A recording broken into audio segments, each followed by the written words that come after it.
All right, this is my second time filming it, this video, because the first time the sound was horrendous. It sounded like there was a plane taking off in the background, and I tried to salvage it and it was awful. I'll insert a brief clip of what it was like so that you can see how terrible it was. Hey, I'm back. And I'm not changing. So I figured I'm not gonna change. We're just gonna film my April Shop Your Shelves. So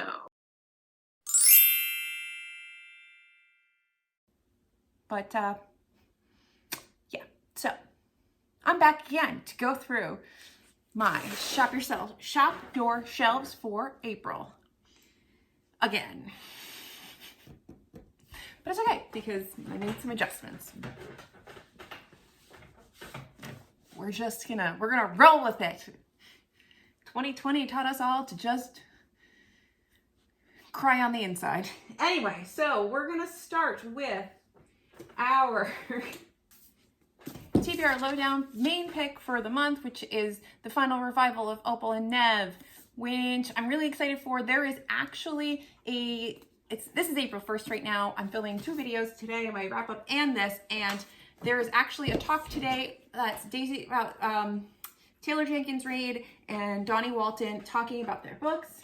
So of course this month I'm going to finally read Daisy Jones and I'm going to read Opal and Nev with the book club. So those are 2 of the books I plan on reading this month. I'm really excited for these. I think everybody knows what this is about, and this is similar in the sense that it's about music, but this is, Opal is a fiercely independent young woman pushing against the grain in her style and attitude, a Black punk artist before her time, coming of age in Detroit. She can't imagine settling for a comfortable job despite her unconventional looks. Opal believes that she can be a star, so when British singer-songwriter Neville Charles just discovers her at a bar's amateur night, she takes him up on his offer to make music together for the fledgling Rivington Records. Provocative and chilling, the final revival of Opal and Nev features a backup chorus of unforgettable voices, a heroine the likes of which we haven't seen in storytelling, and a daring structure that introduces a bold new voice in contemporary fiction. So this is also a debut, and I have to say the debuts this year have been like killing it, so I'm really excited for both of these. I'm going to try to read these both in a weekend, or it's like back to back, so I can get like the full musical experience. I don't even know where to begin because this is a month, let me tell you. Buddy reads. Let's go to buddy reads. Oh, there are so many buddy reads. Yes, I'm still pulling buddy reads off. Buddy read.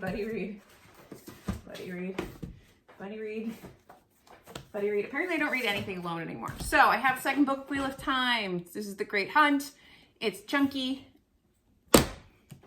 We are doing a group read of Den of Vipers, which I'm so excited about. The TBR Lowdown girls and my friend April are going to be reading Den of Vipers, and I'm hoping that people will send me their reactions because I want to do a reading vlog of this. So I'm hoping I can sneak in some clips of everybody else's reactions to this. I'm expecting some just good grade A smut, very dark. I hear there's a knife scene. I'm like super excited for it. I have book 2 of Game of Thrones, which I'm supposed to be reading with Lacey, my friend Lacey again. Like we're picking up where we left off last month. I'm waiting for my audiobook hold to come in, but I'm really excited for this. I am starting my passing project with Naomi from TBR Lowdown. I talked about this in a video, the other video that I filmed that has horrible audio, which I may post for you because I cleaned it up as much as I could. So if you want to see that, I will post it and you guys can just suffer. Sorry. But we are doing this whole reading project where we're trying to read as much fiction as we can on the topic of passing. And so we are, of course, going to start with Nella Larsen's Passing. So passing is the idea that many people passed for white to survive and avoid racism, essentially, and to have a better life. So if you were very light-skinned, you could sort of hide in society and pass under the radar and pass as a white person. And there's a lot of exploration there of what that does to the people that are passing. What happens when people find out about that? How do people cope with finding out that maybe their great-great-grandmother was actually black and not white like they thought. This really started because we both read the Office of Historical Corrections, and the novella at the end deals with this concept of, like what happens, how does somebody like cope if they're like extremely racist, like if you're like a white supremacist and then you find out that your grandfather was a black man. Boom. How do you deal with that, right? So, and that started us having this conversation, and we started exploring, and now we have a book of like a list of like 30 books that we want to read, from like things like this that are more historically like classic books on passing, through to interpretations in more modern fiction and everything in between. And we are super excited to go in on this project. And so we're hoping to get a website launched where we can talk about this. But that's like one of our big projects that we're doing. Naomi is also going to be rereading Pachinko. I haven't read it yet, but I've been wanting to read it, and it's on my bingo board. So she's going to reread it while I read it for the first time. She says that Min Jin Lee's Free Food for Millionaires is her favorite between her two books, but I don't know. I haven't read either, so this will be my first one, and we'll have to find out how I feel. I think I'm also reading The Midnight Library with Naomi this month. Naomi and I read a lot of books together. I don't read any books by myself.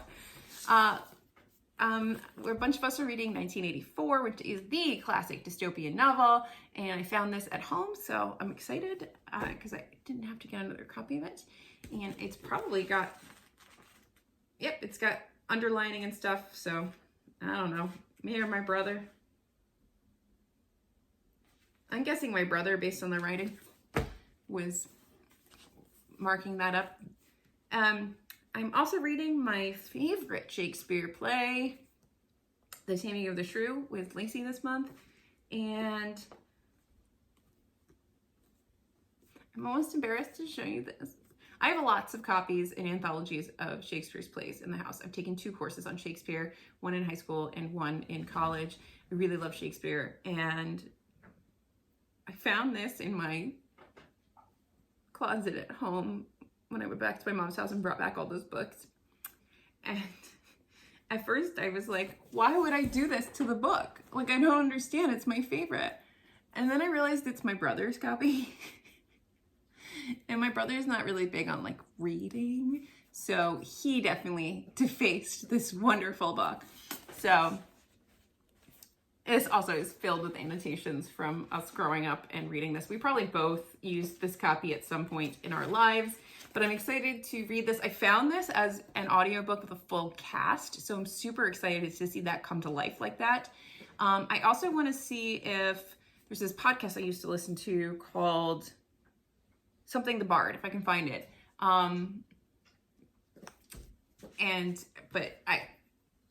He like goes through and talks about, and it's this actor and who does a lot of Shakespeare, and he goes through and he dissects a lot of the plays. And I want to try to find some episodes to see if he's done Taming of the Shrew. It's gonna bother me. I'm gonna need to find his name. Hold, please. Chop the Bard. I wonder if Chop the Bard does Taming of the Shrew. I don't think he does Taming of the Shrew. But anyway, Chop the Bard's really good if you want to get into Shakespeare and understand it better. I really find that he breaks it down in a really nice way. And I think it's really good, especially for like teachers. I think that you would enjoy having your students listen to him. Hey, it is editing Alyssa here. I have totally forgotten 3 books from my Shop Your Shelves for the month. 2 of them are buddy reads. We are buddy reading Black Sun, which I have on audio.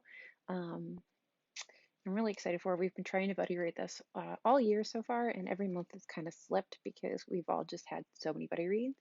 And don't mind the nails. It's hard to edit in these. I'm also supposed to be buddy reading The Left-Handed Booksellers of London, which I've started, and so far I'm really loving. I'm about 75 pages in. It's very fast-paced and interesting. I like fantasy stories that are sort of set in our world, but there's this other world that sort of runs alongside it, and that's kind of what's happening here. So there's just like magical world that not everybody knows about. And then this isn't a buddy read, but I really want to read Fate of the Fallen. It reminds me of Kings of the Wild when I hear descriptions of it. And it's just, it sounds like it's going to be funny, like funny fantasy. I like humorous fantasy. I don't know if this is going to end up being a series or what, but I found it used at some point, I think on Thrift Books last year, and I'm finally excited to read this. It's not very big, so it shouldn't take me too long, but I'm really excited for this one. So those were the 3 books. 3 books, 6, 3. I'm not used to these. They're gonna come off. They're just like taped on for I was doing something. So yeah, that's all. Back to the video. Anyway, other things I'm reading on my own. My nonfiction, I want to read The Indomitable Florence Finch, which I finally said that name right. Thank you, Hachette, for sending me this. I'm really excited. If you didn't see my really latest book haul, I got this recently, and it's about this, oh gosh, where is she from again? My brain has stopped working. She's Filipina, and she lived in Ithaca, New York, and when she was in the Philippines, she helped American POWs during World War II. And so I'm really excited to read her story because, like I said, I really enjoy reading books about normal people doing extraordinary things because we are all capable of that, and I find them very uplifting. I was sent this wonderful anthology of twisted fairy tales and fractured folklore called Once Upon a Dystopia, and I'm super excited to read this month. It's just a whole bunch of different short stories that are all just dystopian, screwed up fairy tales and folklore, and I'm all for that. I also have The Maidens, which is the next Alex Michaelides book, which is seems very dark academia. So those are my 2 like new reads that I'm super excited about. I still need to read Passages. I just need to get on that. I'm gonna start Ruin of Kings this month so I can get through the first 3 in this series, hopefully. And I probably won't make it through before the 4th book comes out, but close to when the 4th book comes out, which I believe Tor is sending to me, but if they don't, I'll get it myself. My second book in Fortuna Sworn arrived, so we have Restless Slumber to get through, and I'm super excited to see where Fortuna goes because this girl is a badass, and like, first of all, cover's beautiful. She gets her own freaking wolf, like, come on. And then I guess last but not least of things that I know I want to read this month, I have, oh no, that's not true. Before I get into this, I have my bonus book for TBR Lowdown, which is not here yet, which is why I can't show it to you and why I'm forgetting it, and that's called The Octopus Man, which is a look at the British mental health system, I think, and it's a fictional story, but I think it really takes a very, very dissecting look at the mental health system, and the cover is creepy, and it just sounds really good. I think it's going to be like very psychological and dark, and just, I'm really excited for it. So I actually have a lot of things that I don't have on any kind of audio, which means that I'm going to have to actually really find time to read this month, but I can't cheat and listen in the car. I have to actually dedicate time to reading, which is something I don't do a lot of. I'm like, please stop talking to me. I'm reading all of the words on the page where I can't be distracted. Essentially, I read a lot, I listen to a lot of audiobooks, and I don't have all the audiobooks this month, so sometimes people are gonna have to leave me alone. The last book I have here is this book that my mom gave me recently, which is The House of Whispers by Laura Purcell. I know this is not the book that my friend Pam told me to read first from Laura Purcell, but it's the book that I have. So I'm gonna read it. It's nice and short. It should prove to be creepy, and I'm super duper excited about it, and I can't wait. So those are the books that I have on the cart for the month. We'll see how I go. You can still see Saga behind me. I haven't picked it up in months. I do actually enjoy it. It's just so big that I find it really hard. I just hit I just find it really hard to read because I have to literally put it on a stand to read it because it is so flipping big. I can't do it. Anyway, thank you guys so much for watching. If you've made it this far, I'd love for you to leave down below buddy read, and I will just hop on and say hello. And I really appreciate you guys being here. If you've enjoyed this, if you want to see more, I would love for you to subscribe, like, and comment. The more you interact with the content, the more it pushes it through the algorithm. The more followers I have, the more I can get seen. And it's just, I really enjoy making this and these things and having this way to just talk to people and not have to like formally write anything out. So if you enjoy it, I just let me know somehow, interact with this. Think about subscribing. I think like 70% or 80% of the people that watch these things don't subscribe. So if you are one of those people, think about subscribing if it's up, if it's up your alley.